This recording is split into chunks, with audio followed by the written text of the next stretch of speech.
O Senhor esteja convosco. Proclamação do Evangelho de Jesus Cristo, segundo Mateus. Naquele tempo, disse Jesus aos seus discípulos: cuidado com os falsos profetas. Eles vêm até vós, vestidos com peles de ovelha, mas por dentro são lobos ferozes. Vós os conhecereis pelos seus frutos. Por acaso se colhem uvas de espinheiros ou figos de urtigas? Assim, toda árvore boa produz frutos bons, e toda árvore má produz frutos maus. Uma árvore boa não pode dar frutos maus, nem uma árvore má pode produzir frutos bons. Toda árvore que não dá bons frutos é cortada e jogada no fogo. Portanto, pelos seus frutos vós os conhecereis. Palavra da salvação.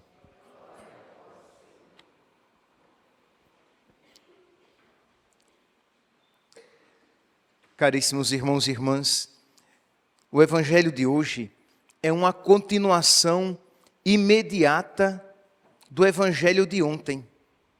Nós estamos hoje em Mateus, capítulo 7, versículo 15, e ontem nós ouvíamos o Evangelho de Mateus, capítulo 7, os versículos 6, do 12 ao 14.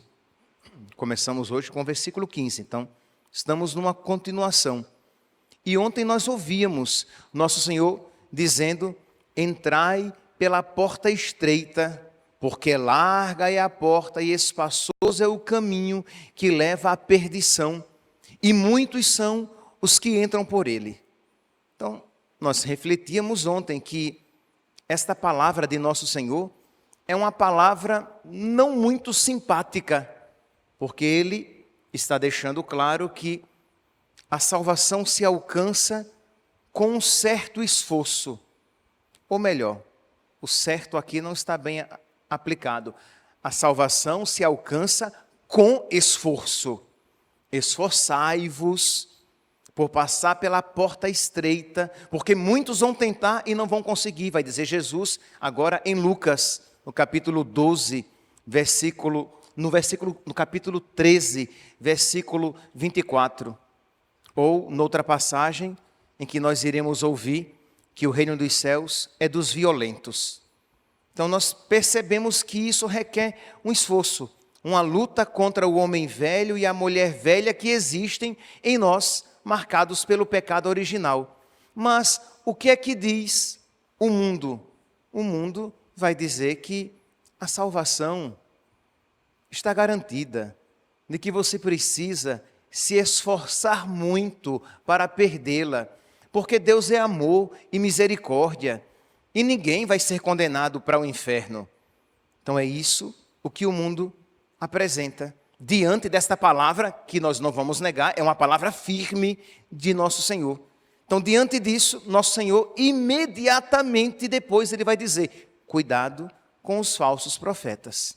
Por quê? Porque eles virão com um discurso agradável.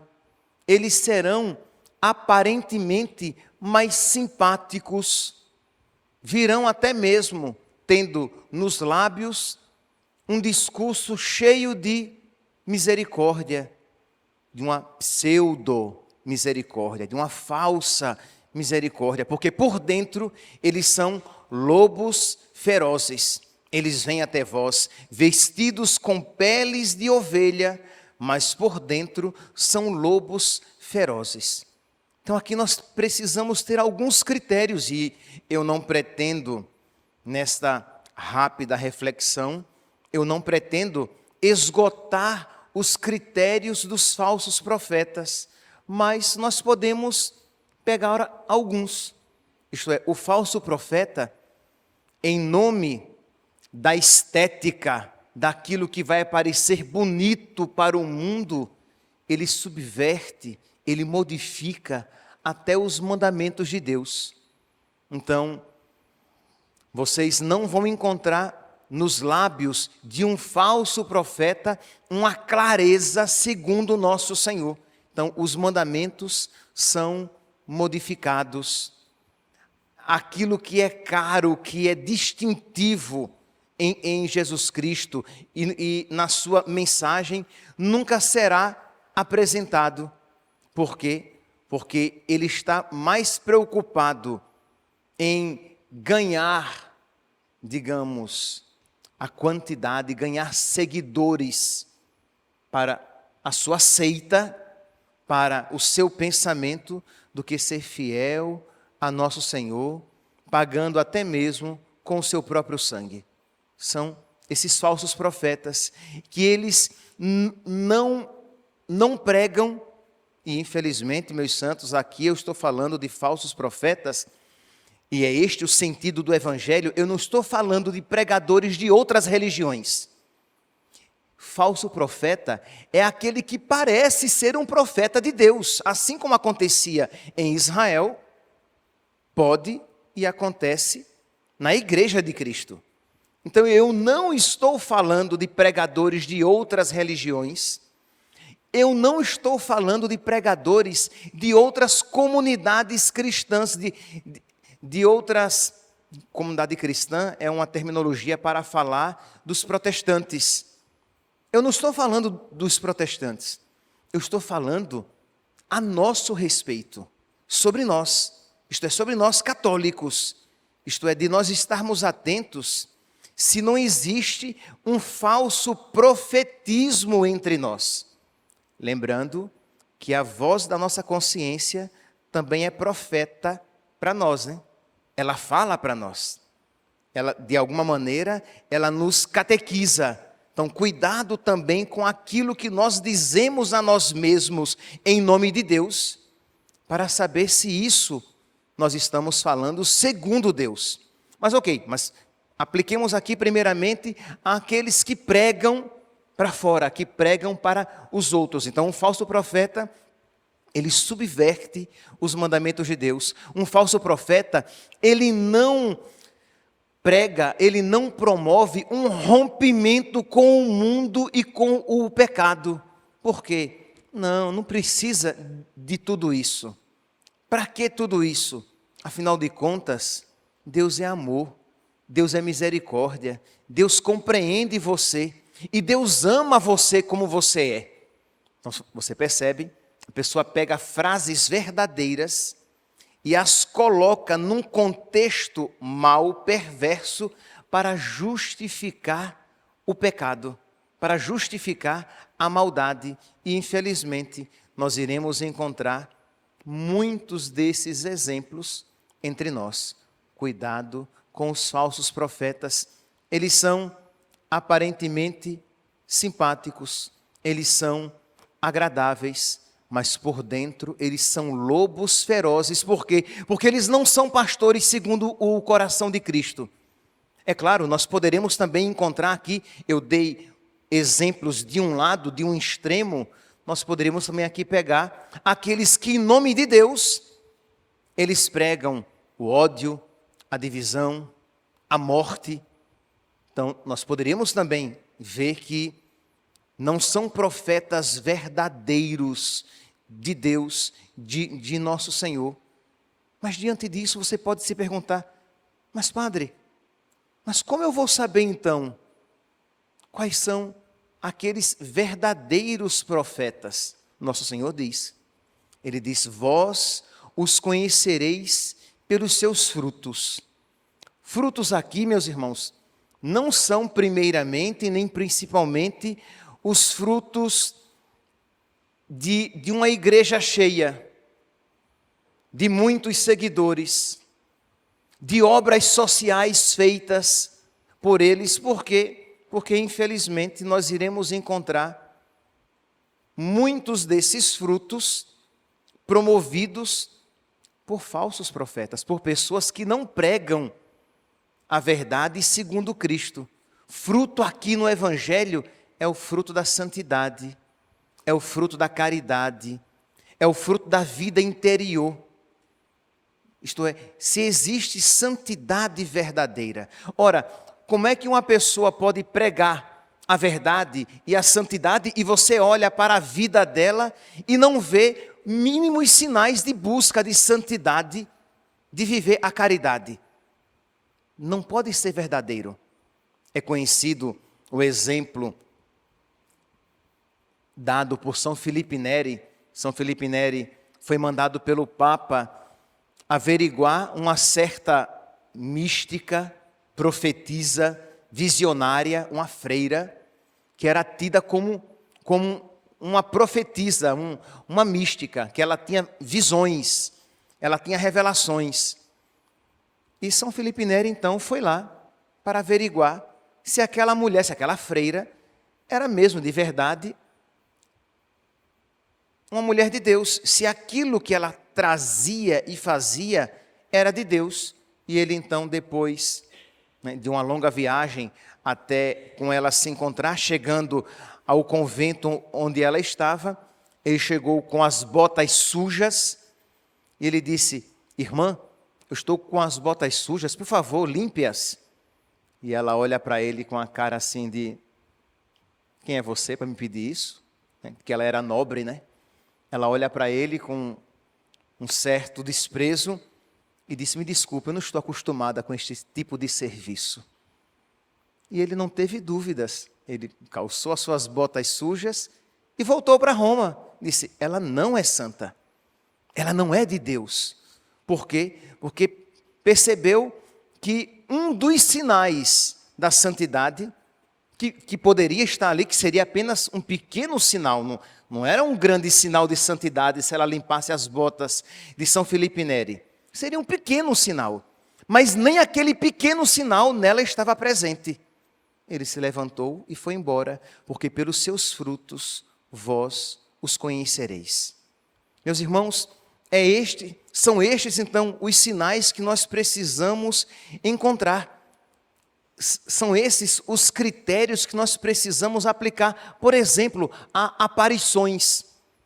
Vem alguém e diz: olha, Nossa Senhora está aparecendo ali, Jesus está aparecendo ali, os santos estão aparecendo ali. E nós devemos nos perguntar: e quais são os frutos? Será que isso é verdade? Quais são os frutos que eu observo naquele lugar daquelas pretensas aparições? Ao redor daquele pretenso vidente, são frutos de santidade? As pessoas estão buscando se confessar mais, as pessoas estão lutando contra os seus pecados, as pessoas estão procurando levar a sério o Evangelho e a vontade de Deus, as pessoas estão rompendo com o mundo. Por mundo aqui compreendamos aquilo que é contrário a Deus. Está havendo esse movimento ali? Sim. Então é possível que seja de Deus, pelo menos é um critério muito forte, porque os frutos são muito bons. Mas não, as pessoas continuam nas suas vidas erradas, porque elas não precisam de tudo isso, porque Deus, o vidente, o visionário, o místico, o profeta, ele fala tanto do amor de Deus e fala de uma maneira que não instiga as pessoas a uma mudança de vida. Porque é claro, é óbvio, pelo amor de Deus, eu não estou dizendo que nós não devamos falar a respeito do amor de Deus, da misericórdia, de que Deus quer que todos nós nos salvemos. Deus quer que todos os homens se salvem e cheguem ao conhecimento da verdade. Mas ao mesmo tempo que isso se diz, nós precisamos chamar as pessoas a uma mudança de vida, porque eu não posso, em nome de Deus, pregar a sem-vergonhice. Em nome do amor de Deus, da misericórdia de Deus, promover o egoísmo, a não mudança de vida.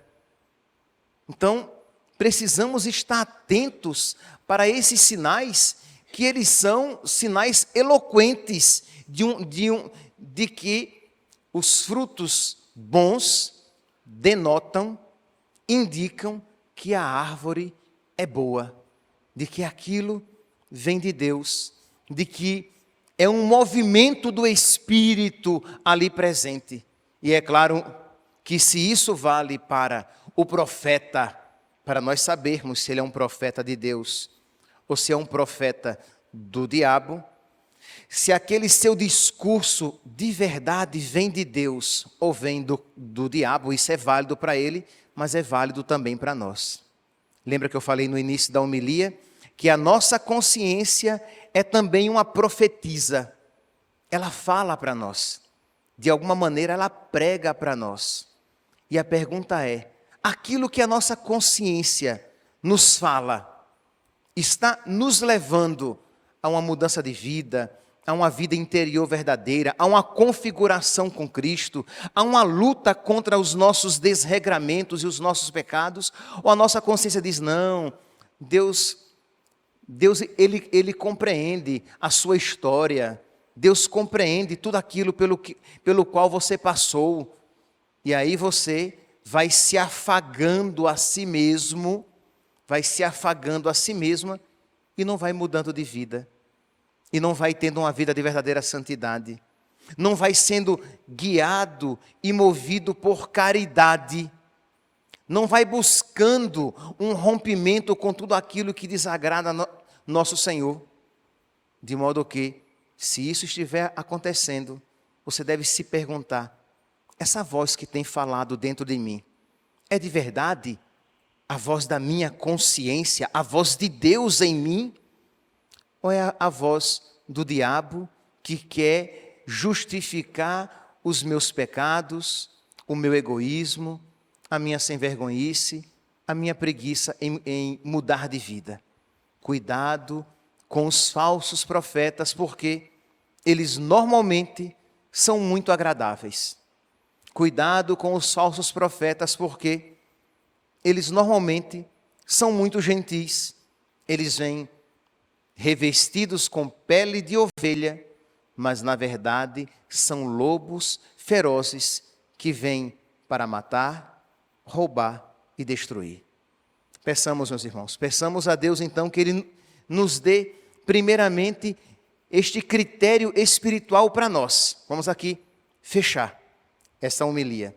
Primeiramente este critério para nós. Será que eu tenho de verdade ouvido a voz de Deus em mim?